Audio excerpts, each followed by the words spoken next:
Hello everyone. आज की तारीख में जब हम कोई भी चीज परचेस करते हैं तो हमारे लिए बहुत बड़ी चुनौती है। एक तरफ हमें कुछ चीजें ललचा रही है जो ब्रांडेड है, जो बहुत महंगी है, और दूसरी तरफ कोई चीज ऐसी है कि जो हमारी जरूरत पूरी कर सकती है, बजट में है, लेकिन उतनी पसंद नहीं आती। खास करके जब आजकल मैं बच्चों के हाथ में आईफोन देखता हूं, किसी को मैं देखता हूं कि वो मर्सिडीज के सपने देख रहा है, तो कोई मुझे ये पूछता है कि क्या मैं अपने लिए फॉरेन टूर करूं। फ्रेंड्स, यहां पर मैं आपको बताऊंगा कि आपको लग्जरी चीजें और बजट को अपने जीवन में कैसे बैलेंस करना है। देखिए, सबसे पहले आप ये चीज समझ लीजिए, आप कोई भी चीज जब खरीदते हैं तो वो चीज जब भी आप खरीदते हैं तो आपके लिए वो लायबिलिटीज बन जाती है। अगर आप उसका सही इस्तेमाल ना करें तो, सही इस्तेमाल करेंगे तो एसेट बन जाएगी, और अगर सही इस्तेमाल नहीं किए करेंगे तो लायबिलिटीज बन जाएगी। लेट्स से फॉर एक एग्जांपल लेते हैं। आजकल बच्चों को आईफोन की बहुत क्रेज है। अब उस माँ बाप को जब मैं पूछता हूं तो बोलते हैं कि उसे पढ़ाई करने के लिए चाहिए। तो फ्रेंड्स, पढ़ाई करने के लिए अगर जूम के साथ कनेक्ट होने के लिए आईफोन चाहिए, तो मैं कहूंगा कि उसके लिए वो 70-80 हजार या 1.25 लाख रुपए तक जाने की क्या जरूरत है। 20 हजार के आप एक अच्छे टैबलेट को लेकर भी तो, सैमसंग के एक टैब को लेकर भी तो पढ़ाई कर सकते हैं। तो यहां पर आपकी नीड देखिए कि आप उस नीड को पूरा करने के लिए क्या कर रहे हैं। आपका नीड अगर 20 हजार में पूरा हो रहा है तो क्यों वो 1 लाख रुपए तक के खर्च में जाना। लेकिन अगर आप उस मोबाइल से आप ये कहेंगे कि नहीं, मुझे वो उससे वो ब्लॉगिंग करना है, मैं यूट्यूब पर वीडियो बनाकर अपने कुछ बिजनेस को डेवलप करना चाहता हूँ, इंस्टाग्राम या फेसबुक पर लाइव आना है, तो मुझे उसका यूज करके जो बेनिफिट मिल रहा है, उस बेनिफिट की अगर मैं बात करूं तो मैं जरूर आपसे कहूंगा कि आपको वो लेना चाहिए, क्योंकि अब वो आपके लिए एसेट्स बन चुकी है, क्योंकि उससे आप कुछ कमा रहे हैं। और यही बात आपके मर्सिडीज के लिए लागू होती है, यही बात आपकी फॉरेन टूर्स के लिए लागू होती है, यही बात आपके ब्रांडेड कपड़े के लिए लागू होती है। लग्जरी चीजों का इस्तेमाल जो सेलिब्रिटीज को देखकर हम उससे सीखते हैं कि हमें भी करना चाहिए, फ्रेंड्स, वो लोग उस लग्जरी को दिखाकर अपनी ब्रांड वैल्यू बढ़ाते हैं।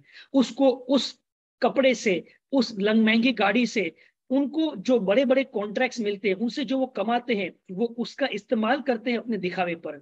लेकिन अगर आप उस दिखावे का इस्तेमाल सिर्फ किसी और को दिखाने के लिए करते हैं, उसके द्वारा आपका कोई वैल्यू मनी का बढ़ता नहीं है, आपका बिजनेस ग्रो नहीं होता, आपकी पर्सनालिटी में फर्क नहीं पड़ता, तो आपके लिए वो सारी चीजें एक लायबिलिटीज है, एक जिम्मेदारी है, जहां पर आपके पैसे कम होने वाले हैं।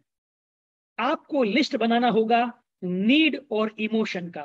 आपकी नीड हो सकती है एक अच्छे से स्वस्थ खाना, लेकिन आपकी इमोशन हो सकती है कि आप स्टारबक्स में जाकर या आप कोई महंगे रेस्टोरेंट में जाकर जो चीज 100 रुपए की है उसकी 500 देकर आए। आपकी नीड हो सकती है एक बढ़िया सा शर्ट, लेकिन आपका इमोशन अगर ब्रांडेड का है तो आप 5 हजार का लेकर भी किसी को इंप्रेस करके भी उसे वसूल नहीं कर पाएंगे। यहां पर आजकल बहुत सारी चीजें ऑनलाइन, मिंत्रा, अमेजोन, फ्लिपकार्ट जैसे प्लेटफॉर्म पर मिल रही है, और हम इमोशनली बेकाबू हो रहे हैं। हर वो चीज अट्रैक्टिव दिखती है और हमें लगता है कि ले ले, और यहीं पर हमारा लीकेज होता है पैसों का। तो आपको संदर्भ अपने सोचने होंगे कि ये चीज मैं जो भी ले रहा हूं, इसका मेंटेनेंस भी मुझे करना पड़ेगा, इसको संभालना भी मुझे पड़ेगा। तो क्या ये मुझे वैल्यू फॉर मनी मिल रही है, तो मैं इस लग्जरी के पीछे खर्च करूंगा। और अगर नहीं मिल रही है तो मैं इसे फ्री में भी मिले तो क्यों लूं। आप जरा सोच कर देखिए अपने बिजनेस के बारे में। अगर आपका बिजनेस ऑनलाइन ट्रेनिंग का है तो आपको जरूर अच्छे कैमरास, अच्छे लैपटॉप्स, अच्छे वाईफाई या उसके राउटर्स में इन्वेस्ट करना चाहिए, यहां पर यह चीज आपकी एसेट से कमा कर दे रही है। लेकिन अगर आप ऐसी चीजों पर खर्च करेंगे जो दिखने वाली नहीं है, जो साइड में पड़ी है, जहां पर आपके शक से तो कोई लेना देना नहीं है, तो समझ लीजिए कि वो आपके लिए एक जिम्मेदारी है। अगर आप ये दोनों को भी फर्क में लाएंगे तो आप अपने फाइनेंशियल डिसीजन को ले पाएंगे। और एक बात कहूं मैं, पैसे कमाना शायद आसान है, पैसे यूज करना वो और भी आसान है, लेकिन दोनों के बीच में समझदारी से पैसों को मैनेज करते हुए सही जगह पर यूज करना, यह बहुत मुश्किल है। और ये आप तब कर सकते हैं कि जब आप सोचेंगे कि आपके जो भी खर्चे हैं उसमें से कितने खर्चे आपकी कमाई को कंट्रीब्यूट करते हैं और कितने खर्चे आपको अपने सिर्फ शो ऑफ के लिए या अपनी इच्छाओं को पूरा करने के लिए खर्च होते हैं। परिवार के साथ, वाइफ के साथ बैठकर इस पर डिस्कस करिए। सिर्फ इतना ध्यान रखिए, जरूरतें आपकी वो हैं जिसके बिना चल नहीं सकता, और इमोशंस यानी कि भावनाएं ऐसी हैं जिसमें हम सिर्फ एक फॉल्स अपने आप को तसल्ली देते हैं कि मैं अमीर दिख रहा हूं। यहां पर आपको बचना है और जरूरत के मुताबिक चलना है। तो इस वीडियो में इतना ही। लाइक और सब्सक्राइब जरूर करें और अच्छा लगे तो शेयर भी जरूर करें। Thanks a lot. Thank you very much.